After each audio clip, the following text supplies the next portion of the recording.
인생이 바닥을 치는 순간이 와도 영혼은 더럽히지 말라. 어디에선가 이런 문구를 본 적이 있습니다. 인생이 바닥을 치는 순간, 그만큼 힘들고 어려운 괴로움의 순간이 될 수 있겠지요. 그러나 그런 순간이 닥쳐온다 할지라도 영혼은 더럽히지 말아야 한다. 이게 믿음의 백성들이, 거룩한 백성들이 지키며 살아가야 할 목표라고 생각을 해보았습니다. 지난 월요일 날이었던 것 같아요. 10월 달 달력을 뜯어내면서 2장 남은 달력을 보며 올해도 다 갔네. 뭐 해놓은 것도 없는 것 같은데 올해도 다 갔네. 이런 공허한 마음이 찾아왔습니다. 그래서 앉아서 여러 가지를 또 성경도 보면서 묵상도 하고 그러면서 제 자신을 돌아보는 시간을 좀 가져본 적이 있습니다. 우리의 삶 속에는 이런 공허함이 찾아올 때가 종종 있습니다. 외롭다 느껴질 때가 종종 있습니다. 고독하다 느껴질 때가 있습니다. 사람들이 없어서, 교제하는 사람이 없어서, 대화할 사람이 없어서 외롭고 고독을 느끼는 것이 아닙니다. 내 마음을 이해해 주지 못하고 내 마음을 헤아려 주지 못하는 사람들, 혹은 나 자신도 나를 보며 내 마음을 다 읽지 못하는 이런 순간들을 간혹 만나게 되잖아요. 그럴 때 외롭다, 고독하다 이런 느낌을 들 때가 있습니다. 어느 분은 그렇게 말하대요. 외로움을 즐기는 사람, 외로움을 즐기는 사람, 그런 사람 되지 말라야 된대요. 외로움을 즐기려고 할수록 우울증에 걸릴 확률이 높아진답니다. 그러니까 외롭다, 고독하다 이런 순간을 빨리 벗어나는 것이 필요하겠지요. 인생의 바닥을 치는 순간이 바로 그럴 때가 아닐까요? 외롭고 고독하고 공허함이 찾아오고 마음대로 일들이 풀려지지 않고 생각대로 계획대로 일들이 진행되어지지 않을 때, 그때 우리는 세상적인 인간적인 수단 방법들을 찾아보게 되지요. 이게 우리의 영혼을 더럽히는 순간이 될 수 있다는 겁니다. 다니엘 같은 사람, 성경에 보면 다니엘 같은 사람 정말 인생의 바닥을 치는 것 같은 순간들을 만납니다. 사자굴 속에도 들어가야 되고 포로로 잡혀가는 순간을 만나기도 하고 정말 어려움의 순간들을 만나요. 그런데 다니엘서의 1장에 보면 다니엘은 뜻을 청하여 자기를 더럽히지 않으려고 하는 결단을 갖습니다. 자기가 생각하는 인생의 삶은 아니지만 그러나 뜻을 정하여 영혼을, 신앙을, 삶을 하나님 앞에서 더럽히지 않겠다고 하는 각오, 다짐을 가지고 살아가는 다니엘처럼 우리 인생에 삶에 아픔이 오고 고난이 오고 시련이 오고 원하지 않는 삶의 환경들이 펼쳐질지라도 절대로 영혼은 더럽히지 않는 삶을 살아가실 수 있기를 바랍니다. 오늘 제가 제목을요, 거룩한 백성의 홀로 두심. 나 홀로 남겨진 게 아니라 하나님이 나를 홀로 있게 만드셨다는 의미입니다. 아브라함의 생애 속에 오늘 우리가 읽은 창세기 13장의 내용이 그런 내용이 기록되지요. 아브라함이 하나님의 명령을 따라 말씀을 쫓아 가나안 땅에 도착합니다. 그때는 가족도 있었습니다. 근데 흉년이 듭니다. 그래서 가나안 땅으로 갔다가 다시 돌아옵니다. 늘 옆에 조카 롯이 함께 있었습니다. 조카가 있어서 그렇게 외롭지 않았습니다. 그런데 자기도 부자가 되고 아브라함도 종들도 많아지고 또 가축들도 많아지고 조카 롯도 종들이 생겨지고 가축들이 많아지고, 성경의 말씀들을 보면 그 지역에 지금 아브라함이 기거하고 있는 베델이라고 하는 지역에 아브라함과 조카 롯이 함께 살기가 비좁아진 거예요. 그 비좁아진 이유는 양들이나 가축이 많아 그들을 같이 먹일 수 없는 상황이 됐겠지요. 그래서 아브라함은 롯이죠. 롯기 자꾸 헷갈려요. 조카에게 이렇게 제안합니다. 우리 이제는 헤어지자. 네가 동하면 네가 우측으로 가면 나는 좌측으로 갈 것이고, 네가 동쪽으로 가면 나는 남쪽으로 가겠다. 서쪽으로 가겠다. 헤어지자. 그래서 헤어지는데 조카 롯이요, 쾌락의 도시를 선택합니다. 소돔 고모라지요. 하나님이 멸하시기 전에는 거기가 에덴 동산과 같이 외형적으로 아름다운 도시였다고 말을 해요. 그런데 거기에는 죄악이 관영한 도시였습니다. 조카 롯은 눈에 보여지는 현상만을 따라서 아브람을 떠나갑니다. 아브람을 떠나간 조카 롯이 아브람을 떠나간 이후에 아브람의 마음은요, 그리 편안한 마음은 아니었을 것이라고 추측해 볼 수 있습니다. 연장자이잖아요. 손의 사람이잖아요. 선택권을 좀 먼저 줘도 되지 않아요? 그런데 너 먼저 선택하라 하는 그 말 한마디에 대뜸 소돔 고모라를 지역하고 떠나가 버렸습니다. 그리고 아브람은 가족들은 있을 것이고 종들은 있겠지만 홀로 남겨준 것 같은 이런 상황을 맞이합니다. 홀로 남은 것 같은 상황. 근데 하나님은요, 성경 말씀을 읽어보면 이런 상황들을 자주 연출하십니다. 다 떠나가 버리고 홀로 남겨두는 것 같은 상황. 모세 같은 사람도요, 자기의 민족을 돕고자 하는 열정을 가지고 있었지만 살인자가 되어지고 미디안으로 도망자가 되어집니다. 살인자로 도망하였지만 하나님이 보실 때는, 하나님의 입장에서는요, 모세를 홀로 있게 만들어 놓으신 겁니다. 40년이 지나고 80세가 되어졌을 때에 시내산에서 하나님이 그 모세를 만나 주십니다. 홀로 있는 것 같았지만 홀로가 아니라 하나님께서 모세를 지켜보고 계셨다는 거지요. 엘리야 같은 경우도요, 갈멜산에서 바알 아세라 선지자 850명과 대결을 하는 그런 담대함을 가지고 있었던 사람이에요. 그런데 이세벨이라고 하는 여인이 엘리야를 죽이지 않으면 내가 저주를 받는다 하는 이런 말을 엘리야가 전해 듣고는 두려움 속에 도망자가 됩니다. 로뎀나무 아래서 죽기를 구하는 이런 외로움, 고독에 휩쓸려 있는 엘리야를 봐요. 다 나를 버리고 나만 혼자 남았습니다. 혼자 남은 것 같은 상황을 엘리야도 경험해요. 근데 그 엘리야를 하나님이 호렙산은 시내산 모세를 만나 주셨던 산과 같은 산이에요. 엘리야를 그곳으로 인도해 가셔서 그곳에서 또다시 하나님은 엘리야를 만나 주십니다. 그리고는 앞으로 해야 할 일들, 사명을 회복시켜 믿음을 회복시켜 마지막 해야 할 일들을 할 수 있게 만들어 주십니다. 홀로 있게 하시는 하나님. 바울 같은 경우도 홀로 남겨두세요. 사울로서 종교적인 열심을 가지고 살 때 다메섹 도상에서 예수님이 사울을 만나 주십니다. 그리고 난 이후에 사울은요, 외톨이가 되어져요. 그 당시에 사도들로부터도 버림을 인정받지 못하고 자기가 그토록 열심을 갖고 섬겼던 유대교로부터도 버림을 받고 홀로 있는 것 같아요. 그런데 그 순간이 바울이 바울 되게 하는 기간이었습니다. 갈라디아서 말씀 같은 데 보면 아라비아로 가서 그곳에서 훈련을 받고 연단을 받아요. 그리고 바울은 바울로서의 길을 걸어가게 되는 겁니다. 여러분, 하나님께서 때때로 우리 인생 속에서도요, 홀로 두시는 것 같은 상황을 만날 때가 있습니다. 친구들로부터도 외면을 당하고 가족들로부터도 따돌림을 당하고 아무도 나를 알아주지 않는 것 같은 이런 상황에 처해질 때가 있습니다. 내가 선택해서 그렇게 되어진 것 같지만 믿음의 눈으로 바라보면,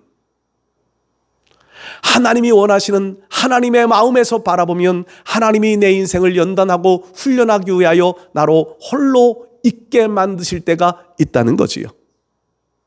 여러분, 그런 때 그런 홀로 있는 것 같은 상황, 이때가 어떻게 보면 인생의 바닥을 치는 순간과 같은 환경이 되어질 수 있을 겁니다. 이런 홀로 있는 이 순간, 하나님은 왜 우리를 홀로 있게 만들어 두셨는지를 발견할 수 있어야 되는 거예요. 그래야 우리 인생은 신앙인으로서의 아름다운 모습을 지키며 살아갈 수 있게 될 줄 믿습니다. 믿음의 선배들이 하나님이 홀로 있게 하신 그 순간, 야곱 같은 사람이나 지금 말씀드렸던 모든 믿음의 선배들이요, 그 홀로 있게 하는 그 순간, 그때를 잘 이겼기 때문에 하나님 앞에 위대하게 쓰임 받을 수 있었습니다.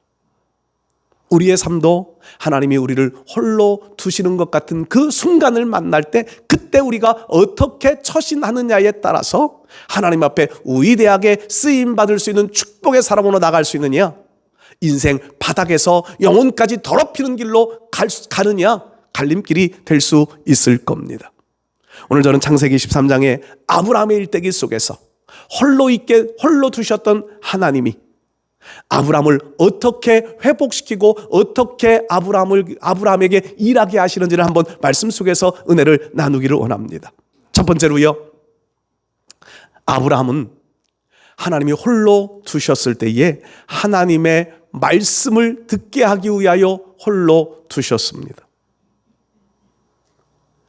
아브라함에게 하나님이 조카 롯이 떠나간 이후에 외로워 홀로 남겨진 것 같은 고독감 속에 놓여져 있는 아브라함, 그 아브라함에게 찾아오셔서 하나님은 말씀을 하시는 겁니다.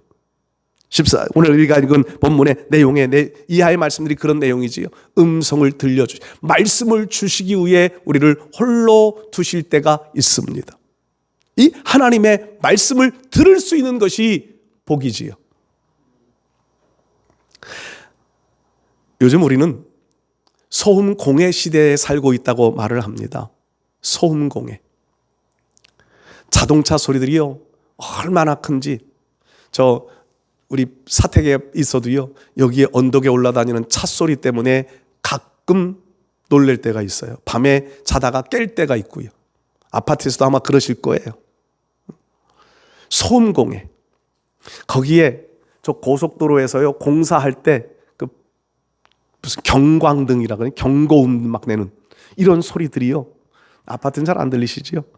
아주 그 소리가요, 굉장히 피곤하게 만듭니다. 제가 고속도로 왜 전화를 한번 하고 싶은 생각이 들었어요. 그 차들의 안전을 위해서 밤에 잠자는 시간에 그 막 소리를 내면 지나가는 차량은 안전할지 모르지만 지역에서 자고 있는 사람들은 밤에 잠을 못 자니까 다음날 일과에 어떤 피해를 입을 수 있겠다는 생각이 들어서 전화 좀 할까 하다가 에이 또 오지랖이지 그래갖고 제가 말고 그랬는데, 소음공해, 주변의 소리들이요 너무 우리의 삶을 피곤하게 만드는 경우들이 많아요. 근데 이 소음공해는 공해로 주변의 소리들은 주변의 소리로 그냥 지나갈 수 있습니다.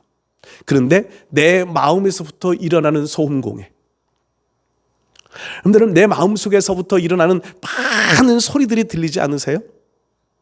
내 마음속에서 들려오는 유혹의 소리, 아니면 잡다한 여러 가지 소리들, 머릿속에서 저는 또 좋지 못한 병도 하나 있는데 이명도 가지고 있어요.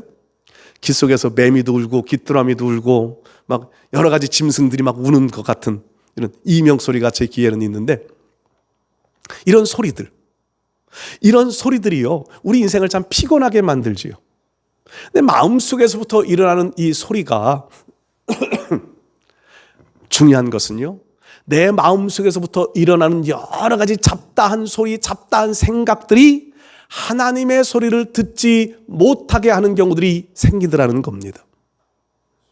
하나님은 우리의 곁에서 떠나지도 아니하고 버리지도 아니하고, 하나님 우리에게 늘 말씀하시는데, 하나님은 우리에게 말씀하시는데 내가 다른 곳에 마음 빼앗겨 다른 소리 듣느라고 하나님의 음성을 듣지 못할 때가, 하나님의 말씀을 듣지 못할 때가 허다하게 많습니다. 제가 가끔 TV를 보면은요, TV 속에 들어가요. TV에 얼마나 집중해서 보는지 TV 속에 들어가요. 그럼 사모님이 뭐 좀 해줘요. 이 소리를 못 들어요. 그래서 혼나요. TV 보기 시작하면 TV 속에 들어가가지고 소리도 못 듣는다고. 이게 저만의 문제는 아닐 거예요. 남자들이 대부분 그렇다고 그래요. 남성들이 더 심하대요.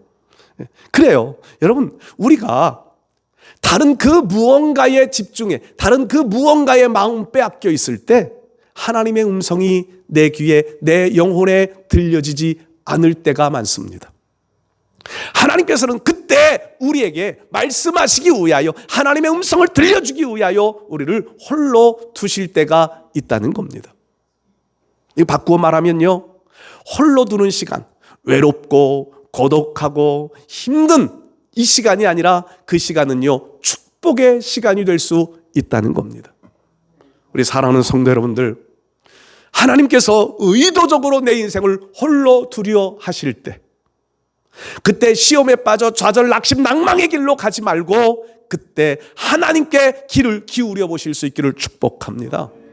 그러면 하나님께서 우리를 얼마나 사랑하시는지, 하나님이 우리의 길을 얼마나 아름답게 계획해 놓고 계신지, 하나님이 하시고자 하시는 일들이 얼마나 크고 놀라운지를 깨달을 수 있는, 들을 수 있는 시간이 될 수 있을 것입니다. 홀로 두실 때 하나님의 음성에, 하나님의 말씀에 귀를 기울일 수 있는 시간이 되시기를 바랍니다. 두 번째로요, 하나님께서 우리를 홀로 두실 때는요, 더 큰 비전을 주기 위한 하나님의 계획된 시간이라는 겁니다. 더 큰 비전. 오늘 아브라함에게 조카 롯이 떠나간 이후에요, 하나님은 아브라함을 그저 두지 않고 찾아오셔서 말씀하시면서 하시는 내용들이 우리가 읽어볼 수 있는데, 너는 북쪽과 남쪽, 동쪽과 서쪽을 바라봐라. 그 땅을 너와 내 자손에게 영원히 너의 자손에게 주겠다.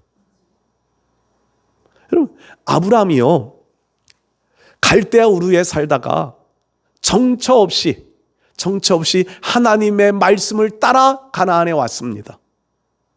가나안에는요, 이미 원주민들, 7족속이나 되어지는 원주민들이 살고 있습니다. 그 땅을 얻으려면요, 싸워야 돼요. 그런데 아브라함이 싸움을 별로 좋아하지 않아요. 물론 14장의 말씀에 보면 이제 조카 롯 때문에 전쟁에 참여하기도 하지만, 아브라함은요, 전쟁하여 땅을 얻고 싶은 마음은 없어요. 그런데 하나님은 하나님의 방법으로 그 땅을 주시겠다는 겁니다. 처음 갈대아 우르에서 아브라함을 부르실 때에 하나님은 그렇게 말씀하셨습니다. 내가 땅도 주겠다. 내가 너의 후손도 주겠다. 오늘 성경도 그렇게 말씀하시지요. 땅의 티끌을 누가 셀 수 있어요? 셀 수 있다고 쳐보자는 거예요. 하나님이 하시는 말씀은 땅의 티끌을 셀 수 있다고 쳐보자. 내가 그 땅의 티끌만큼 너의 자손을 많게 만들어 주겠다. 자손을 약속하세요. 지금 자손이 없어요. 하나님이 아브라함의 마음을 가장 끌었던 것은요, 자손을 약속했는데 그 자손을 위하여 말씀 따라 온 거예요. 그런데 자손이 생겨지지를 않아요. 그런데 하나님은 또 말씀하시는 겁니다. 너에게 이 약속을 했는데 이 약속을 한 번 더 확인시켜 주는 거지요. 여러분, 지난주에도 제가 그런 말씀 드렸어요. 우리는 하나님의 약속을 붙잡고 살아가는 백성들이 되어져야 합니다. 근데 이 약속들이요, 막연한 약속이면 아무 의미가 없습니다. 그건 내가 만들어 놓은 신념일 수도 있고요, 내가 생각해 놓은 계획일 수도 있어요. 그런데 하나님께서 주시는 약속, 언약의 백성이라고 저는 그런 표현을 사용하는데, 하나님의 약속이 내 안에 있느냐 없느냐, 내가 막연하게 바라보는 어떤 내 생각과 내 계획만을 가지고 사느냐, 하나님이 주신 우리의 먼 미래의 계획들을 내 안에 품고 살고 있느냐, 오늘 하루하루 살아가는 삶의 방식이 달라질 겁니다. 하나님께서 아브라함에게 찾아오셔서 아브라함에게 정말 막연해져가는 비전, 막연해져가는 하나님의 약속들을 다시 한번 회복시키며 다시 한번 그 비전을 향하여 네가 이렇게 이 목표 가지고 살아가라. 우리 사랑하는 성도 여러분들, 이런 믿음의 마음들을 잊어버리지 않고 살아가시기를 바랍니다. 사사기의 말씀에 보면 훌륭한 사사들 많잖아요. 그 중에 기드온이라고 하는 사사 잘 아실 겁니다. 기드온의 300명 용사. 그 기드온이요, 그 당시에 미디안과 대치를 하고 있었던 그런 상황인데, 이스라엘 백성들이 미디안 사람들이 두려워서 산속으로 피해 살아요. 도망가서 살아요. 농사를 지어도 다 빼앗기니까 산속에서 몰래 추수를 해요. 그러던 어느 날 하나님의 사자가 기드온에게 찾아오셔서 이렇게 말씀합니다. 큰 용사요. 기드온은 스스로가 소심한 사람이에요. 소심해요. 그래서요, 밀을 추수하는데 포도 열매 추수하는 곳에다가 포도주 틀에다가 밀을 추수해요. 지금 감추고 싶은 거예요. 빼앗기고 싶지 않아요. 근데 하나님이 찾아오셔서 큰 용사 기드온이요, 그러면서 민족을 구원해내야 할 사명을 주세요. 하나님의 비전을 받아요. 그것 때문에 표징도 구하잖아요. 양털을 놓고 양털 주변에만 이슬이 내리고 양털에는 내리지 말게 하고, 양털에만 이슬을 내리고 주변에는 내리지 말게 하다. 하나님이 함께 하심의 증거들을 구하기도 해요. 그만큼 소심해요. 그러나 기드온은요, 하나님이 주신 비전 때문에 자기의 인생을 거기에 투자합니다. 결국은 미디안을 물리치는 300명의 용사로 미디안을 물리치는 대승리를 얻게 되어지는 길로 나가게 되지요. 그렇습니다. 하나님이 주신 비전을 분명하게 붙잡고 살아가는 사람들은요, 내 형편을 따지지 않습니다. 내 성격 소심하고 내성적이고 문제가 되지 않아요. 하나님이 쓰시기로 작정하셨다면 거기에 믿음으로 반응만 보이면, 믿음으로 순종하며 가면 하나님은 우리를 위대한 믿음의 사람으로 사용하실 줄로 믿습니다. 중요한 것은 하나님의 비전을 발견했느냐, 발견하지 못했느냐 하는 거예요. 하나님께서는 아브라함을 홀로 있게 하시더니 찾아오셔서 그 비전을 다시 확인시켜 주셨습니다. 여러분들에게도 여러분들이 외롭고 힘들고 인생의 바닥 같은 삶을 살아가는 그 순간이 온다 할지라도 하나님이 오셔서 하나님이 주시는 비전들을 새롭게 발견하실 수 있는 축복의 역사들이 있기를 바랍니다. 세 번째로요, 하나님께서 우리의 인생을 홀로 있게 하시는 그 순간들이 온다면 그때 예배의 자리, 하나님을 찾는 자리로 나오라고 하는 사인인 줄 믿으시기 바랍니다. 아브라함이 홀로 있는 시간, 우리 인생들이요, 사람들이 혼자 있을 때 외로움을 달래는 방식은 다양합니다. 여러분들은 어떻게 외로운 시간, 외롭다고 느끼는 시간을 어떻게 보내세요? 저는 주로 TV를 많이 봅니다. 어디 이렇게 외출하는 걸 제가 좀 게을러서 외출하는 걸 좀 귀찮아해요. 그래서 집안에서 TV를 보면서 이렇게 외로움의 시간들을 보냅니다. 여러분들은 어떻게 외로움을 달래세요? 어떤 분들은 전화를 해서, 하지 않아도 될 사람들에게도 찾아 전화를 해서 하지 않아도 되어져야 할 말들을 막 이 사람에게 하고 저 사람에게 하고 외로움을 달래보고자 하는 마음이에요. 근데 그것이 화살이 되어 나를 다시 공격해오는 경우들도 많습니다. 제가 전에 있던 교회 담임 목사님이요, 부교육자들에게 그렇게 늘 교육하셨어요. 전화질하지 말아라. 전화 신방은 하지만 전화질은 하지 말아라. 전화해갖고 괜히 안 해도 될 이 말 저 말, 이 얘기 저 얘기 하다가 오히려 더 시험 들게 만들고 상처 남게 만드는 그것을 전화질이라고 그렇게 표현하셨어요. 전화질 하지 말고요, 전화 통해 위로하고 용기 주고 힘 주고 이런 전화들은 필요해요. 이건 전화 신방이라고 그래요. 여러분, 전화 신방은 할지언정 전화질은 하지 마십시오. 전화를 통해 외로움을 달래보는 사람, 어떤 사람들은 쇼핑, 여행 이런 걸 통해서 외로움을 달래보려고 합니다. 일순간의 외로움은 이겨갈 수 있을지 몰라요. 근데 영혼의 고독함은 해결할 수 없습니다. 영혼의 바닥을 가는 거예요. 이때는요, 예배의 자리로 나올 수 있어야 합니다. 이때가 하나님을 찾는 시간이 되어져야 하는 거예요. 오늘 마지막 절에 그렇게 기록하잖아요. 거기서 여호와를 위하여 제단을 쌓았더라. 아브라함은 외로움의 순간이 올 때, 홀로 있는 그 순간이 될 때면 늘 제단을 쌓는 게 몸에 익숙해지습니다. 아브라함은 어디를 가든지 제단을 쌓았다고 하는 표현을 성경은 기록해 놓아요. 늘 예배를 드리고 늘 하나님을 만나기 위한 시간들을 갖습니다. 하나님이 우리를 홀로 있게 하시는 그 순간은요, 하나님 앞에 나가야 할 시간이에요. 하나님 우리를 찾는 시간입니다. 우리는 보통 그렇게 말하지요. 예배를 통해 우리는 하나님을 만나고, 예배를 통해 영혼의 힘이 충족되어지고 공급되어지고, 예배를 통하여서 우리의 삶은 질이 바뀌어진다고 늘 강조합니다. 이건 성경의 역사니까는요. 그렇습니다. 여러분들 힘들고 어려운 외로움의 순간, 고독의 순간이 올 때면요, 더 하나님 앞에 나가십시오. 하나님이 하늘의 힘을 공급해 주실 줄 믿습니다. 하나님이 그 순간 함께 하심의 증거들을 보여주면서 새로운 길도 열어 가실 줄 믿습니다.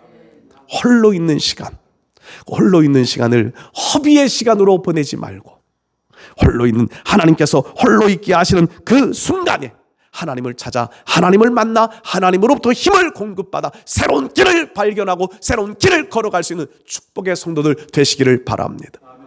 하나님은 우리 신앙을 때때로 홀로 있게 하실 때가 있습니다.